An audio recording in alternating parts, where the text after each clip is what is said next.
Well, howdy, Facebook Live. We're here in Fort Bend County today. My name is Boone Holladay. I'm the County Extension Horticulturist here. We had the pleasure of being joined by my boss, our County Extension Director, Mr. Vincent Menino. And this morning, we've got a lovely spot here in our Fort Bend County Master Gardener's Demonstration Garden to hang out with you and talk about fall planted and spring flowering bulbs. Now, Vince, you know, when you think of bulbs that dormant bulbs you're going to buy at the nursery and you want to show in your garden for spring, what's a couple of those go-to bulbs for you? Well, you know, there are a lot of different bulbs out there. I think one thing we might need to ask is if we expect them to come back year after year after year. That's right. If we do, well, that kind of limits as far as what you can go with.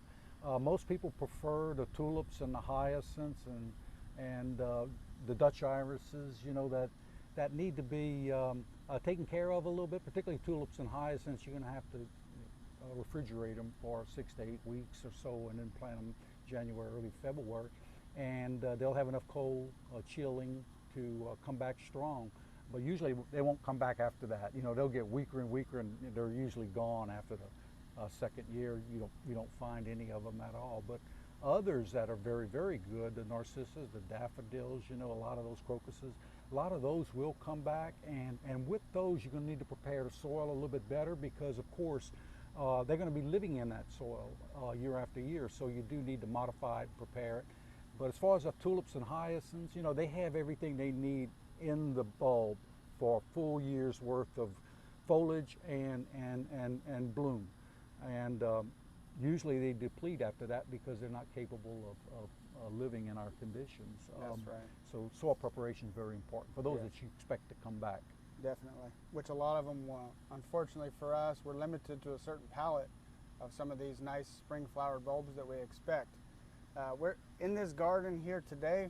We have a lot of evergreen bulbs, and these are bulbs like Dutch amaryllis and crinums and our southern swamp lilies that grow year round. You know, unless we have a really hard freeze, they have green foliage throughout the whole year, and they're going to bloom dependably for us year after year. The bulbs get larger. We get this nice big lush tropical effect. So we have those perennial bulbs that we have in the garden, but today we're really just going to be talking about what are those bulbs that we're going to see pretty soon. It's late August here in Fort Bend County. In a month from now, you're going to start seeing those big boxes and crates of bulbs come into your local nursery centers. And so we're just going to talk about kind of some of those things that you might see in the garden centers, and we're going to go through them and talk about them one by one and kind of give us the positives and negatives of each one. Are you ready? Yep. All right, let's start with this one right here. Daffodils. So this could be any type of a jonquil daffodil or a paperwhite type plant. We'll zoom on that for us real quick. And this is actually a true bulb. Some of these ones we're talking about here this morning are not actually botanically bulbs. We just kind of lump them into the category because the stem grows underground, but daffodils are actually bulbs. So what's some positives about this little jonquil daffodil? Well, one thing is it is one that will acclimate and will come back. One thing we need to watch out for, a lot of times you're going to find them in pre-packages like you see here, and sometimes they'll just be in a bin where you go there and pick through them. And I've noticed a lot of people will look for the doubles like you have right there, thinking that they're going to buy one or two for the price of one, then go home and break them apart. Ideally, you don't want to break them apart, particularly in this area, in this climate that we live in.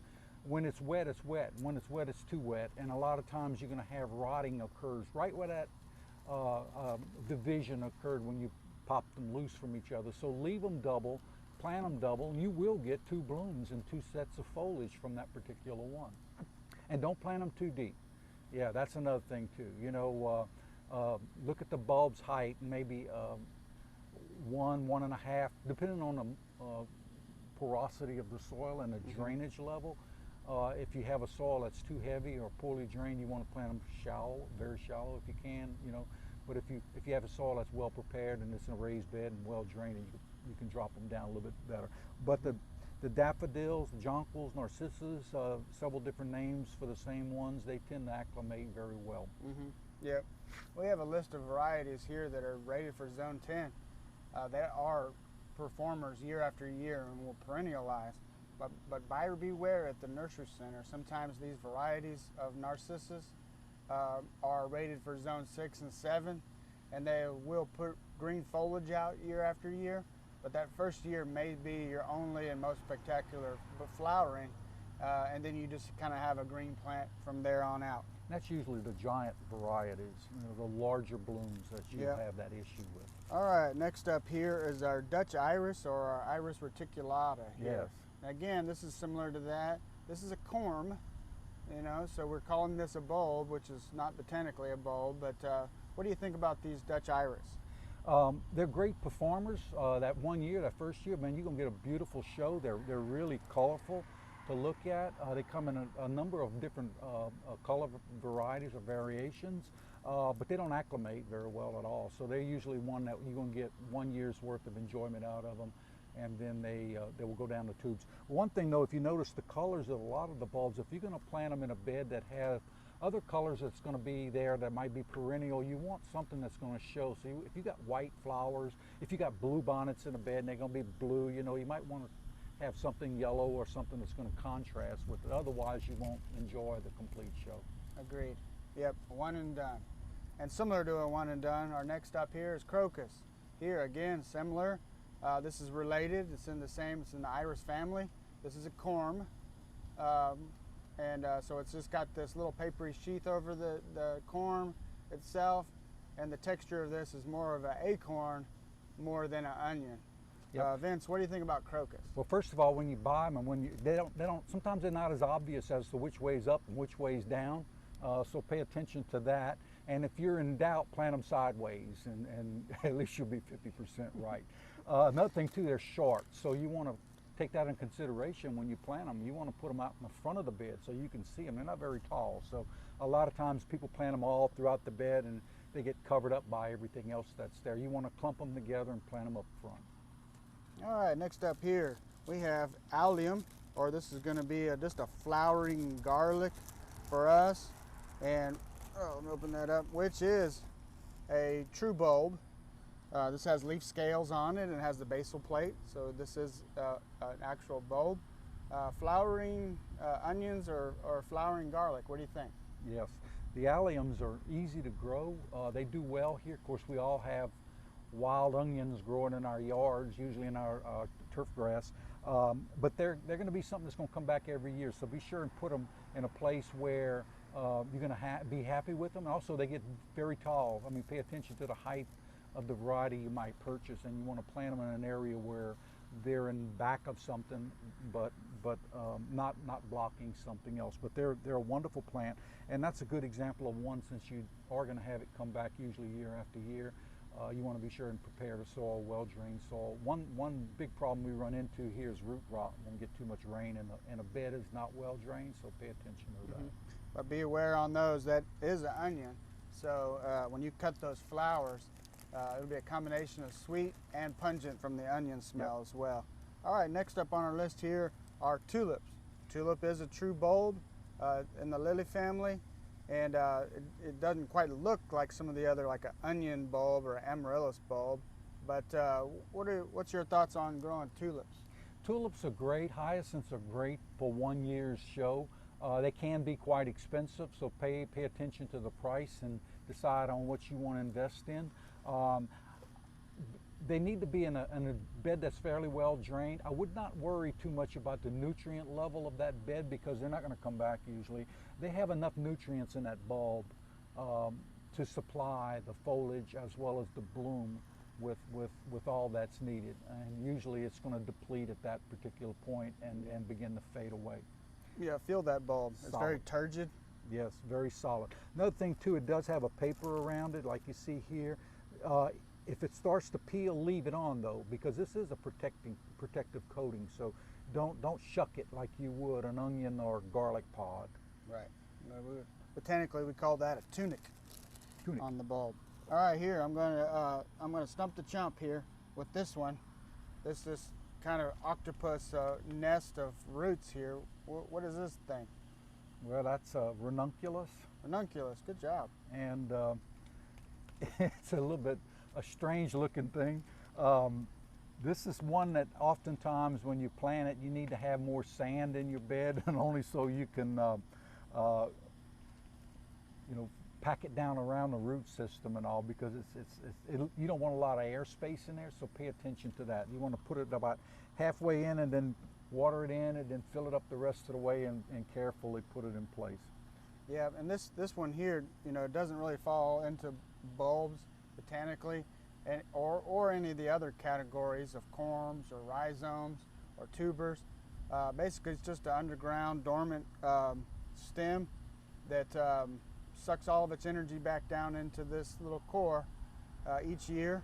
And our best bet here would be to dig these up after they've gone dormant, and try to store them in a cool, dry location, and then rehydrate them coming up pretty soon here, and get them ready to go into the ground. They sure look dead too. I mean, if you really take a good look at that, you think it's something that needs to just go in a compost pile, but they are alive. There's some life into that. Yeah, pretty amazing. And so, anemones would be another one that would be like this.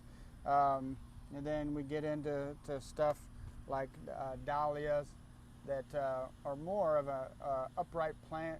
It's not what we would call a geophyte, because it does produce above ground stems and layered foliage versus having the underground stem like our corms, tubers, rhizomes, and true bulbs would have. What are some other things maybe that you might see at the nursery center right now that people might fall for here in the next month? Well, I know right now nurseries are really pushing caladium bulbs that probably should have been planted in the spring or even late winter.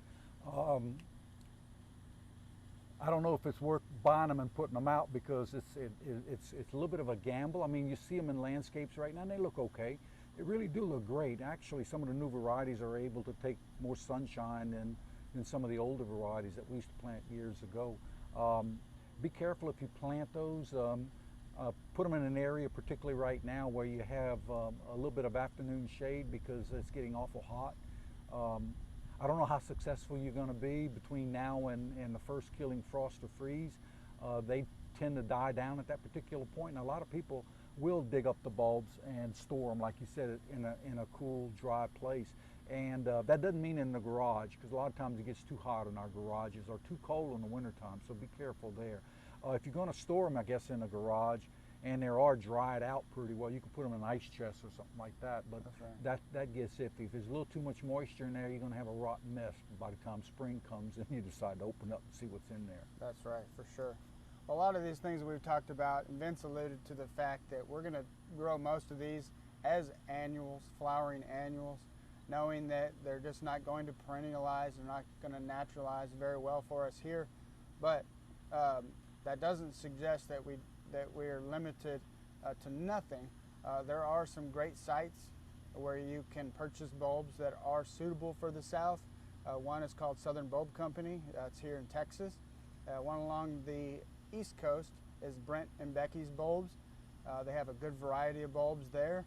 And then up in Michigan, we have Old House Gardens. And the good thing about these websites, if you go online to purchase bulbs, is that they're going to designate the zone requirements for each of those. And I think it's interesting with Old House Gardens particularly, it won't even let you purchase the bulb if you say you're not within the range of success for the growing conditions of that particular bulb. Or you have to click on a little box that's a disclaimer that says, I know that this bulb is out of my range and I'm willing to take the chance on that. So I get a kick out of that, but they want to be honest with you. And they want a reputation to protect too. Right, yeah, they don't want to have to replace orders of bulbs that didn't work out for people. So those are some great online sources for either heirloom bulbs or hardy or new and improved varieties that can be grown down here in Zone 9 and Zone 10. Books. We've got some fantastic reference books for bulbs here in the South.